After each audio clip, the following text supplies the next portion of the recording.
At para sa ating mga balita, Assad, ibinenta daw ang Syria sa bansang Israel at bansang Yemen. Pinuruhan ng Israel dahil sa mga Houthi.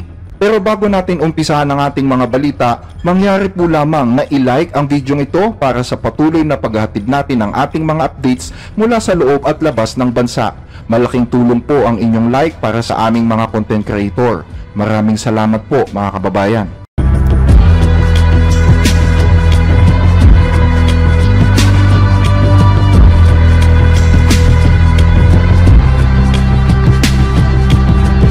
Lumalabas ngayon ang mga ulat na lihim daw na ibinigay ng napatalsik na Pangulo ng Syria na si Bashar al-Assad ang umano'y mga lihim at mahahalagang impormasyon ng militar at mahahalagang assets ng Syria sa puwersa ng Israel. Yan ay bilang kapalit ng kanyang pag-exit sa bansa. Matatandaan na si Assad ay pinatalsik ng mga rebelde. At upang makaiwas sa kamay ng mga ito, sinasabing ibinahagi daw ni Assad ang lokasyon ng mga imbakan ng armas, mga lokasyon ng missile launchers, mga base militar at iba pang mahahalagang infrastruktura ng Syrian defense sa mga opisyal ng Israel. At bilang kapalit, nangako naman ang Israel Defense Force na hindi hahadlangan ang kanyang presidential plane sa paglipad nito patungong Hamaymir Air Base malapit sa Latakia. Matapos ito, lumikas si Assad mula sa Syria sakay naman ng isang eroplanong militar ng Russia, habang sinasakop naman ng grupong Islamistang Hayat Tahrir al-Sham ang kontrol sa Damascus. Ilang oras matapos lumapag ang eroplano ni Assad sa Moscow, Russia, agad namang naglunsad ang Israel ng malawakang pambobomba sa mga eksaktong lokasyon ng daan-daang target sa Syria.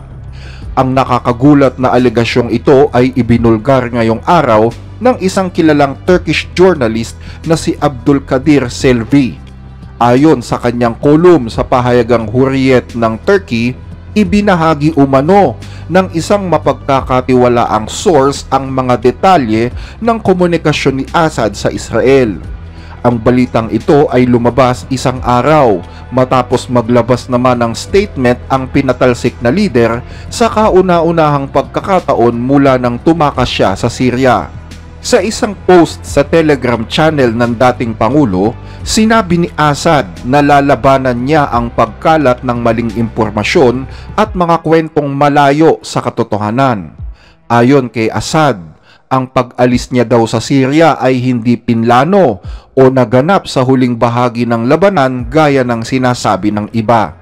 Nanatili daw siya sa Damascus at ginampanan ang kanyang mga tungkulin hanggang abutin umano ng madaling araw ng Linggo, Disyembre 8. Hindi rin daw niya inisip na magbitiw sa pwesto o maghanap ng mapagkakanlungan. Ni wala nga daw tao o grupo ang nagbigay sa kanya ng ideya na gawin ang mga hakbang na ito. Ang tanging hakbang na dapat ipagpatuloy ayon sa dating Pangulo ay ang patuloy na paglaban sa mga terorista.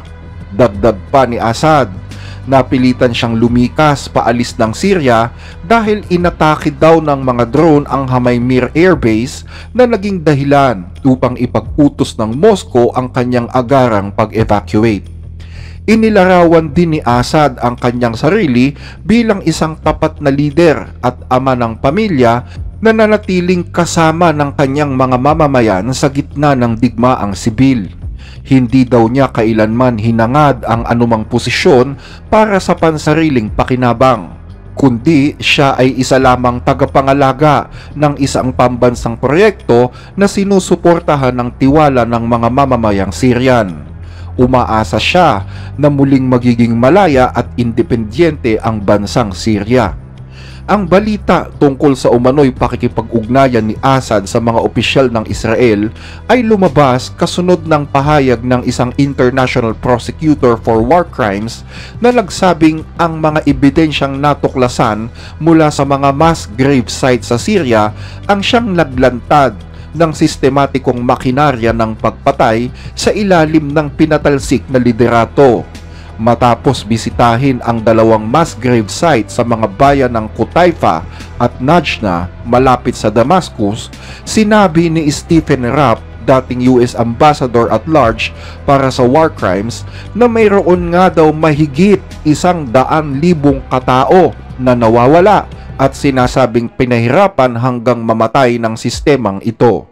Ayon pa kay Rapp, wala daw duda na nasa ganitong bilang ang mga nakita nila sa mga mass graves at wala pa daw silang nakitang tulad nito mula pa noong panahon ng Nazi.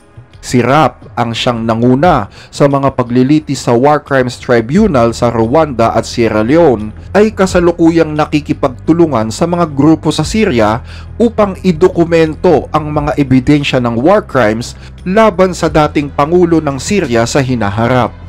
Pinaniniwalaang umabot sa daan-daan libong Syrian ang napatay mula noong 2011 nang mauwi sa digmaan ang pagsupil ni Assad sa mga protesta.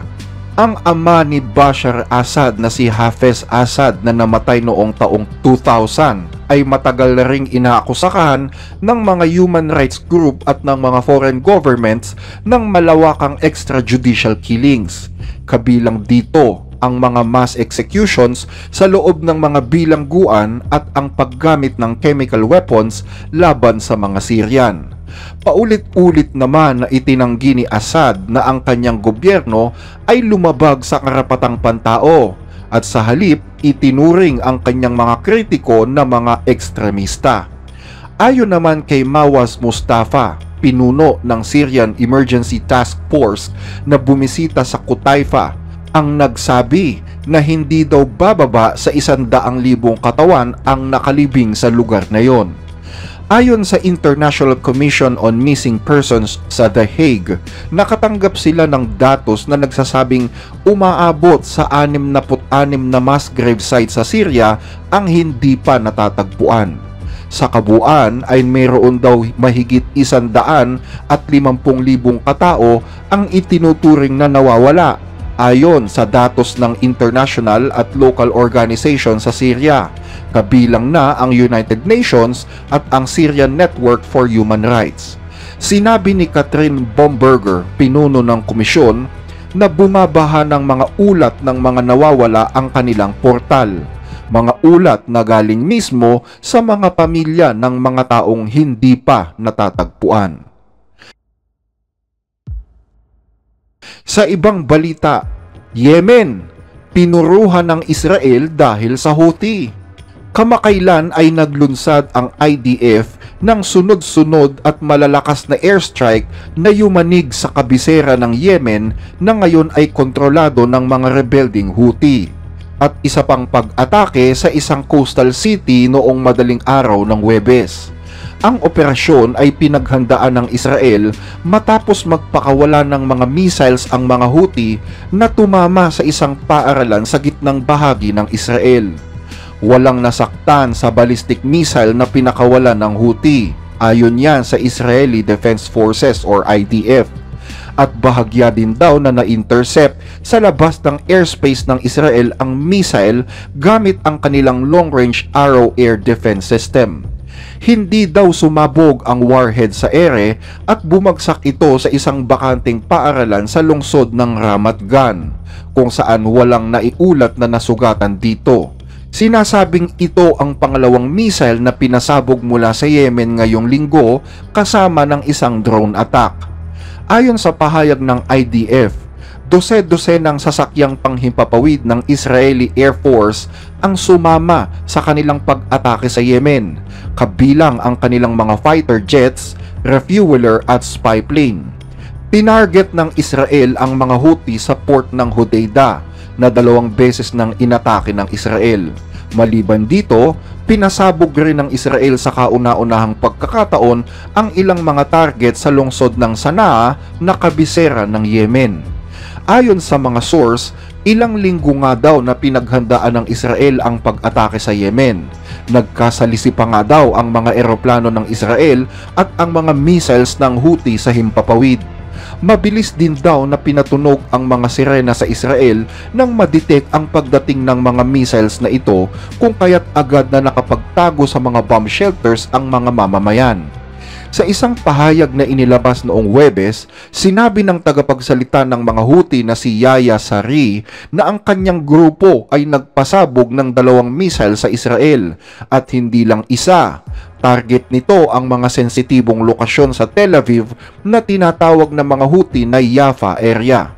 Samantala, sinabi naman ng IDF na ang kanilang pag-atake sa Yemen ay may layuning iparalisa ang 3 port na nasa ilalim ng kontrol ng Houthi. Lahat daw ng mga tugboat na ginagamit para hilahin ang mga barko sa daungan ay tinamaan sa pag-atake ng Israel, pati na rin ang mga power stations doon. Sa nakaraang pag-atake ng Israel sa port ng Hodeidah, tinamaan din ang mga crane na ginagamit para sa pag-unload ng mga kargamento. Ayon sa isang source, naniniwala ang Israel na napahinto nila ang lahat ng mga aktibidad sa mga port na kontrolado ng mga Houthi.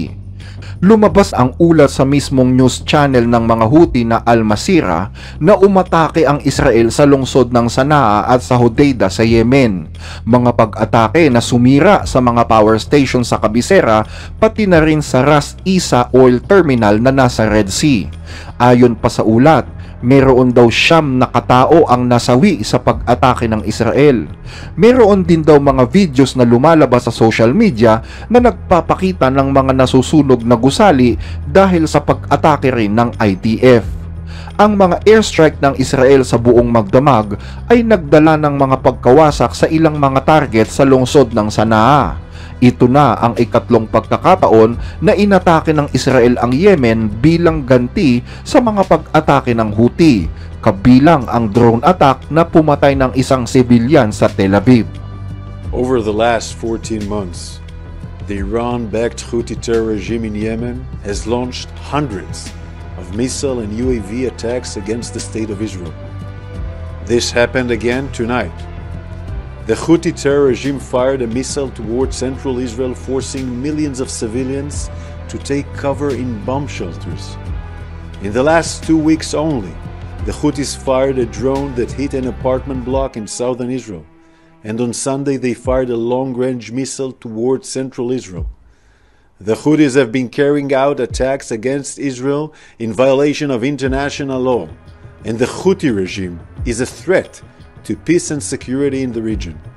Today, the IDF conducted precise strikes on Houthi military targets in Yemen, including ports and energy infrastructures in Sana'a, which the Houthis have been using in ways that effectively contributed to their military actions.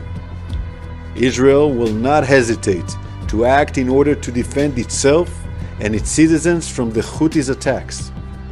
The Houthis are also targeting other countries in the Middle East, the United States, and other countries in the world. With their attacks on international shipping vessels and routes in the Red Sea and other places, the Houthis have become a global threat. Who is behind the Houthis? Iran. The regime in Iran funds, arms, and directs the Houthis' terror activities. As we have shown against other enemies in other arenas, we will continue to act against anyone in the Middle East that threatens the state of Israel, and we will defend the people of Israel. Ayon sa militar, ang mga airstrike ng Israel laban sa mga Houthi sa Yemen na isinagawa noong magdamag ay nahahati sa 2 wave. Sinasabing nasa ere na ang mga fighter jets ng Israeli Air Force patungong Yemen nang maglunsad ang mga Houthi ng ballistic missile patungong Israel bandang 2:35 ng madaling araw. Nakatakdang isagawa ang pag-atake sa magdamag dahil sa iba't ibang operational concerns at mga pagsisikap na mapabuti ang intelligence tungkol sa mga target. Bandang 3:15 AM, isinagawa ang unang alon ng mga pag-atake sa baybayin ng Yemen na tumama sa mga daungan ng Hodeidah, Ras Isa at Salif. Winasak din sa mga pag-atake ang 8 tugboat na ginagamit para dalhin ang mga barko sa mga daungan. Ang pangalawang wave ng mga airstrike ay tumama sa dalawang power station sa Sanaa bandang 4:30 ng madaling araw. Tinatayang umaabot sa mahigit 200 missile at 170 drones ang inilunsad ng mga Houthi laban sa Israel sa nakaraang taon. Ayon sa Israeli Defense Force, ang malaking bahagi ng mga ito ay hindi nakarating sa Israel o na-intercept agad ng militar at ng mga kaalyado ng Israel sa rehiyon. Dahil dito, nagbigay ng babala si Defense Minister Israel Katz sa mga pinuno ng Houthi noong Huwebes. Ayon kay Katz, ang mahabang kamay ng Israel ay makakarating hanggang sa Yemen. Sino man anyang magtaas ng kamay laban sa Israel ay mapuputol, at sino mang manakit sa Israel ay masasaktan ng maraming beses. Hanggang dito ang ating mga balita. Maraming salamat po sa inyong panonood, mga kababayan.